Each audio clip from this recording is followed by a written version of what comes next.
At exactly 2:47 a.m. over the Atlantic, Michael Raines made his final move, switching the $48 million briefcase with surgical precision.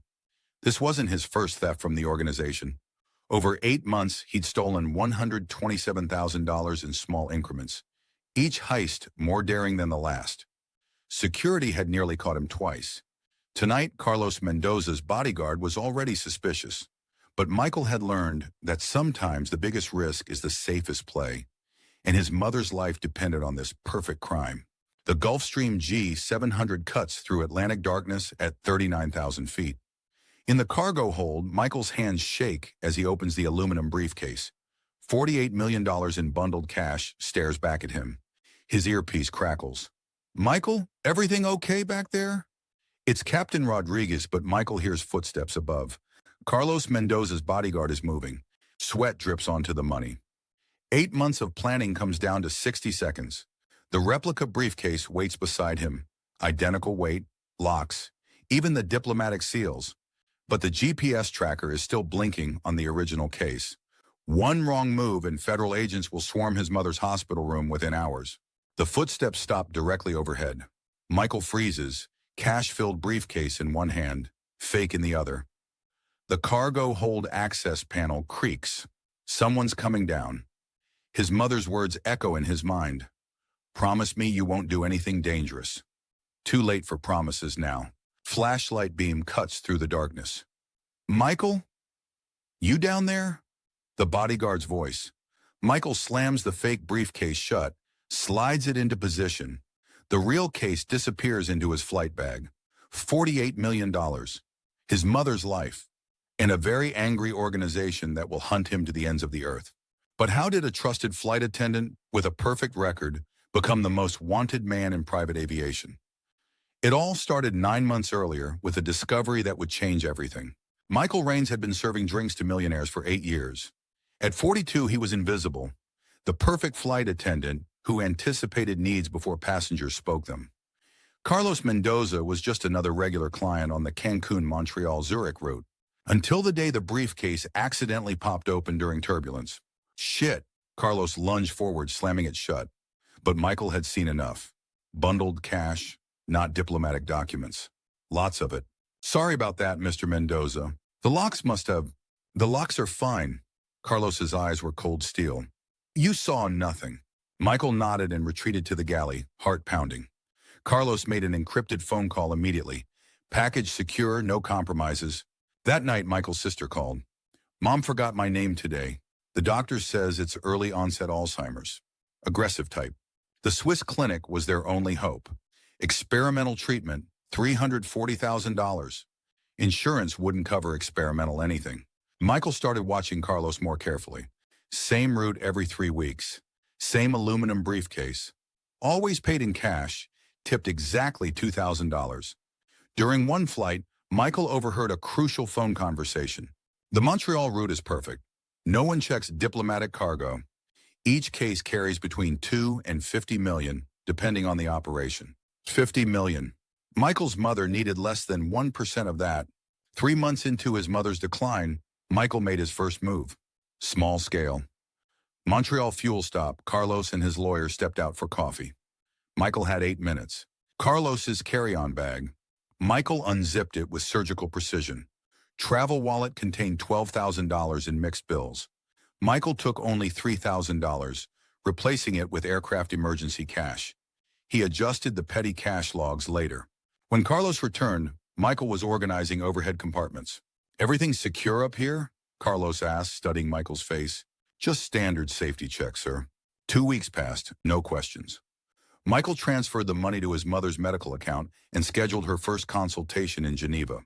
But Carlos started watching him differently. The GPS tracker appeared during Michael's 4th month of surveillance, hidden in the crew supply compartment, military grade. Someone suspected the crew. Michael's second target was bigger, the lawyer's briefcase during overnight flights. $35,000 in legal fees. The electronic locks required lock-picking tools disguised as maintenance equipment. At 3 a.m. over the Atlantic, both passengers sleeping heavily, Michael went to work. The briefcase opened with a soft click. Legal documents folder contained $38,000 in neat stacks. He took $15,000, carefully rearranging the remaining bills. Carlos woke up. Michael, could I get some water? Michael's pulse turned to ice. The stolen money was in his uniform pocket, the briefcase still open behind him. Of course, sir. Right away. He closed the case with one hand while reaching for a water bottle with the other. His hands shook as he served Carlos, who studied him with laser focus. You seem nervous tonight. Everything all right? Just a bit of turbulence earlier. Makes me jumpy. Carlos made a note on his phone. Michael was running out of time. By month 6, Michael had stolen $98,000 total. His mother's preliminary treatments in Switzerland were showing promise, but she needed the full therapy within 6 weeks, or the window would close forever. Carlos brought a security consultant on the next flight. The man installed cameras and questioned other crew members about Michael's behavior. Worse, they ran a background check that revealed his family's medical crisis. Someone on your crew has been stealing, the consultant reported. Small amounts, very professional. They're building up to something bigger. Michael realized he needed one massive score. The monthly executive transport flight. Carlos's primary briefcase. Intelligence suggested $2 to $5 million minimum. Then the FBI got involved. Federal air marshals boarded as business associates. The flight was a trap. Michael overheard radio chatter. Suspect will likely attempt theft during Montreal fuel stop. Have ground teams ready for immediate arrest. But Michael had learned something crucial about Carlos's operation. This wasn't just financial operations. This particular flight carried $48 million in organization cash heading to Swiss accounts. The biggest score of the year. As the aircraft climbed toward cruising altitude, a federal marshal approached Michael. We need to talk privately about your family's medical situation. We know about the previous thefts, Michael. This flight is our chance to capture the entire money laundering network. Cooperate with us, and we'll ensure your mother gets treatment. Refuse, and you'll spend 20 years in federal prison. Michael stared at Marshal Davidson. Federal cooperation meant Carlos would escape. His mother would die waiting for treatment that would never come. Let me complete the theft, then I'll testify against Carlos.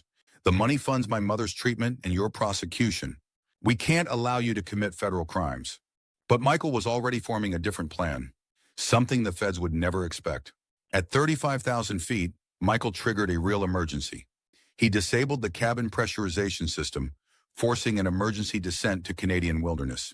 While everyone focused on oxygen masks and survival procedures, Michael accessed the cargo hold. The aluminum briefcase felt heavier than expected. Inside, $48 million in neat bundles. He transferred it all to aircraft emergency supply containers, replacing the original with his perfect replica. During the chaos, Michael volunteered to hike to the nearest town for rescue assistance. His ground contact was waiting. By the time rescue arrived, Michael had vanished into the Canadian wilderness with enough money to save his mother and disappear forever. Carlos discovered the theft a day later when customs opened the briefcase. Newspaper stuffing where $48 million should have been. He couldn't report it without admitting to financial operations. The federal sting operation became an international embarrassment. Their star witness had disappeared with the evidence. 3 days later, the Swiss clinic received an anonymous $340,000 donation. For Elena Rain's treatment, a son's love. International manhunt began immediately. FBI issued federal warrants for theft and aircraft sabotage. Canadian Mounties deployed helicopter patrols across British Columbia wilderness. Interpol sent alerts to 47 nations. Carlos hired Blackwater mercenaries with a $10 million bounty. Dead or alive, Michael's aviation emergency training became his lifeline. He moved through Banff National Park using survival techniques learned for aircraft crash scenarios. Cached supplies waited at predetermined GPS coordinates. Waterproof containers buried months earlier during hiking vacations. Energy bars, water purification tablets, emergency shelter, and most importantly, false identity documents. On day 6, Royal Canadian Mounted Police helicopters spotted his campfire in a remote valley. Michael heard the rotors before seeing them, grabbed his pack, and disappeared into thick forest. Ground teams surrounded the area within 2 hours, but found only cold ashes and false tracks leading east.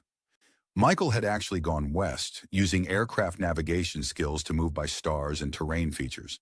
The near miss rattled him. Satellite surveillance was tracking heat signatures across thousands of square miles.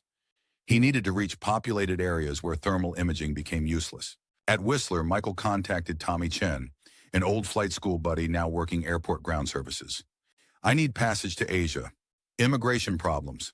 Worth 50,000 cash. Tommy's eyes widened at the money, but asked no questions. Cargo ship MV Pacific Dawn leaves Vancouver tomorrow. Captain owes me favors. Crew quarters, no manifest. Meanwhile, Carlos's mercenaries were closing in through different channels. They'd bribed dock workers at every Pacific port, monitored maritime shipping databases, and placed bounty hunters throughout Vancouver's underground networks. The net was tightening. Michael reached Vancouver port at 2 a.m., rain providing perfect cover. The Pacific Dawn was a rust bucket freighter bound for Auckland with stops in Fiji and Vanuatu. Captain Morrison was a weathered ex-Navy man who understood men running from things they couldn't change. Tommy says you need passage. No questions asked.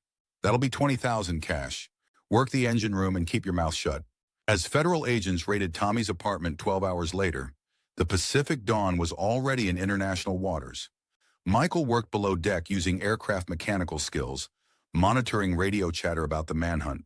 Coast Guard vessels searched dozens of ships, but the Pacific Dawn's legitimate cargo manifest and Michael's new identity as engine crew replacement passed inspection. Satellite phones buzzed with encrypted updates from his sister.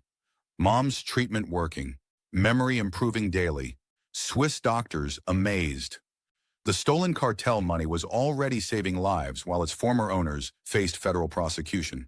His mother's treatment began while he sailed across the Pacific. Regular encrypted updates. Memory restoration beyond expectations. Becoming star patient in research program. Vanuatu welcomed foreign investment. Michael used the stolen funds to purchase a small resort island, establishing Pacific Paradise Aviation. Legitimate business worth $50 million within 2 years. Carlos died in prison after attempting an illegal military invasion of the island. His cartel empire collapsed.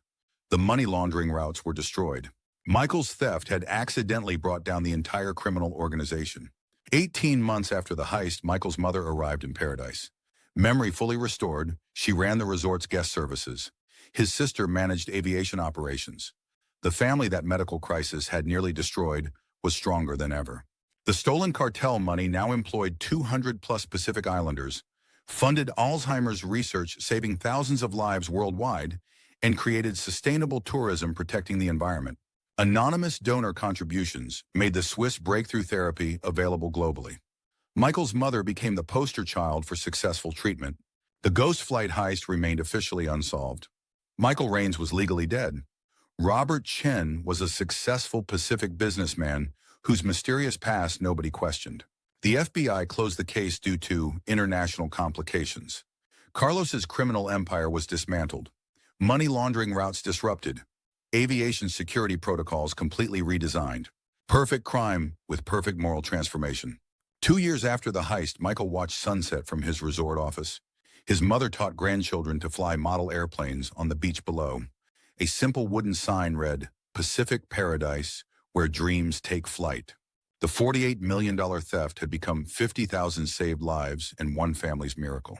From desperate flight attendant to Pacific Paradise king, from federal fugitive to anonymous medical hero, the perfect crime that became the perfect redemption. So here's my question. Was Michael a hero or a criminal? Drop your thoughts below.